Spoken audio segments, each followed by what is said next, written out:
کے لیے آئے ہوئے ہیں، سمجھ لیں یہ ایک انمول خزانہ ہے جو آپ حاصل کر رہے ہیں۔ اس دعا کی بڑی برکتیں ہیں، اور کوئی دینی دنیاوی حاجت ایسی نہیں ہے کہ جو اس کے پڑھنے سے پوری نہ ہوتی ہو۔ ابھی میرے پاس کچھ دنوں پہلے ایک خاتون آئیں، وہ مجھے بتا رہی تھیں کہ ان کی بہو کو ڈاکٹروں نے جواب دے دیا تھا کہ اس کے اولاد نہیں ہوگی، تو انہوں نے پچھلے سال یعنی کہ 2 سال پہلے حزب البحر کی زکوٰۃ ادا کری تھی اپنے گھر میں موقف ہو کر۔ بڑی پڑھنے پڑھانے والی خاتون ہے، اور حزب البحر سے تو بڑی عقیدت اور بڑی وہ رکھتی ہیں وہ۔ تو جب ان کی رپورٹ آئی بہو کی یہ کہ اس کو ایگ وغیرہ نہیں بنتے ہیں اور یہ اولاد اس کو نہیں ہو سکتی، تو وہ پریشان ہو گئیں کہ میں کیا کروں۔ تو ان کی سمجھ میں کچھ نہیں آیا، تو ان کے پاس ہماری حزب البحر کی کتاب ہے، انہوں نے اس میں سے دیکھ کے ایک وظیفہ شروع کر دیا۔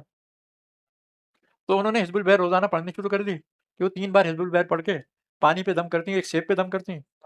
اور اپنی بہو سے کہتی ہیں یہ کھا کے اور یہ پانی پی لے۔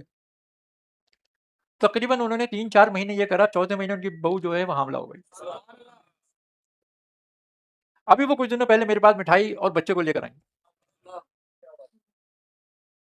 وہ کہہ رہی تھی ہم تو بالکل مایوس ہو چکے تھے اس بات سے۔ اس کی بڑی برکت ہے اس کی، لیکن کیا ہے، یقین چاہیے۔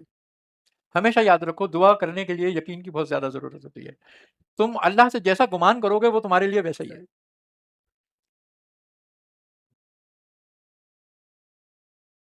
جتنے یقین کے ساتھ اس کو پڑھو گے اور اس کی زکوٰۃ جتنی توجہ کے ساتھ ادا کرو گے، انشاءاللہ تعالیٰ اس کے فیضات اور برکات اتنی دیکھو گے۔ بیان کر کے اپنی گفتگو کو ختم کر رہا ہوں۔ ایک طالب علم میرے پاس آئے، انہوں نے زکوٰۃ ادا کی دعا حزب البحر کی، اور کہا کہ کامران بھائی میں نے اجتماع کے اندر دعا حزب البحر کی زکوٰۃ ادا کی ہے، اور میں اس کراچی شہر سے بہت دور رہتا ہوں، کے پی کے سے بھی بہت دور آگے میرا علاقہ ہے، اور وہ شہروں سے بالکل ٹوٹ کر ہے۔ اب مجھے آپ بتائیے کہ اس دعا حزب البحر کی جو زکوٰۃ میں ادا کر چکا ہوں، اس کے ثمرات اور فوائد کیسے حاصل کر سکتا ہوں؟ میں نے ایک ہی بات کی، اور وہ بات یہ تھی کہ یقین کامل کے ساتھ اس دعا کو مسلسل آپ پڑھتے رہیں تو آپ کے جتنے معاملات ہیں اللہ تبارک و تعالیٰ اس زکوٰۃ کی ادائیگی کے ساتھ پورا کرتا رہے گا۔ انہوں نے مجھے شارق بھائی کی کتاب جو دعا حزب البحر کی تھی وہ مجھے آگے کی، اور کہنے لگے کہ کامران بھائی یہ شارق بھائی سے میں نے کتاب لی ہے دعا حزب البحر کی، اس پر سگنیچر بھی ہیں، اس میں ایک طریقہ ہے دعا حزب البحر کا، اور وہ طریقہ یہ ہے کہ ہانڈی کے اندر آپ کس طریقے سے جادو کے جو سامان ہے اس کو لا سکتے ہیں، وہ طریقہ اس میں لکھا ہوا ہے۔ کیا میں یہ زکوٰۃ ادا کرنے کے بعد اس کو کرنا چاہوں تو کر سکتا ہوں؟ میں نے ان کو کہا کہ بھائی آپ نے زکوٰۃ ادا کی ہے، زکوٰۃ کبیر ادا کی ہے، مزید آپ قبلہ میاں حضور دامت برکاتہ قدسیہ کی صحبت سے وابستہ رہیں، جواہر علم روحانی تربیت نصاب کورس کو جوائن کریں، مزید آپ کو تربیت ملتی رہے گی۔ رہی بات اس عمل کی، تو اس میں لکھا ہوا ہے آپ یقین کے ساتھ عمل کریں، بالکل فائدہ ہوگا۔ اب وہ چلے جاتے ہیں، جانے کے بعد 2 مہینے کے بعد مجھے کال کرتے ہیں اور کہتے ہیں کہ کامران بھائی میں آپ کو ایک بات بتانے کے لیے کال کر رہا ہوں، خدا کی قسم جس طریقے سے آپ نے مجھے کہا تھا کہ یقین کامل کے ساتھ یہ عمل کرو، آج میں نے ایک شخص میرے پاس آیا، اس کے اوپر جادو کے معاملات تھے، اور میں نے دعا حزب البحر پڑھی، اور جو ہانڈی کا طریقہ تھا کہ ہانڈی رکھی جائے اور وہ ہانڈی کو اندر سے کالا کیا جائے، اور دعا حزب البحر کے خاص مقام پر اتنی تعداد میں دعا حزب البحر کو اس مریض کے سامنے پڑھا جائے، تو جب میں یہ دعا حزب البحر اس ہانڈی کو اس مریض کے سامنے رکھ کر پڑھ رہا تھا تو میں نے کیا دیکھا کہ اس پڑھنے کے دوران ہی اس ہانڈی کے اندر کچھ تعویذات اور لیمبو آ گئے اچانک،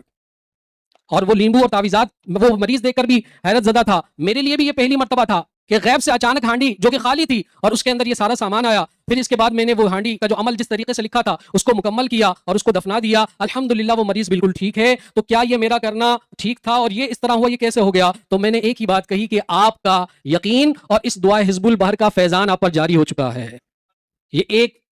طالب علم کی میں نے بات بتائی ہے جو پچھلے سال زکوٰۃ ادا کر کے جا چکے تھے۔ رہی بات برکت کی، تو وہ آپ برکتیں اٹھاتے رہیں گے، وہ فیض آپ کو ملتا رہے گا۔ اب یہ آپ پر ڈیپینڈ کرتا ہے کہ آپ اس سے عملیات کے فوائد لے لیں یا روحانیت کے فوائد لے لیں، قرب اللہ اس سے حاصل کر لیں، بزرگوں سے وابستگی آپ کو مل جائے، یا پھر یہ عملیات وغیرہ کا جو شغل ہے شعبہ ہے اس میں آپ اس کے فوائد اٹھا لیں، یہ آپ پر ڈیپینڈ کرتا ہے۔ لیکن قبلہ میاں حضور دامت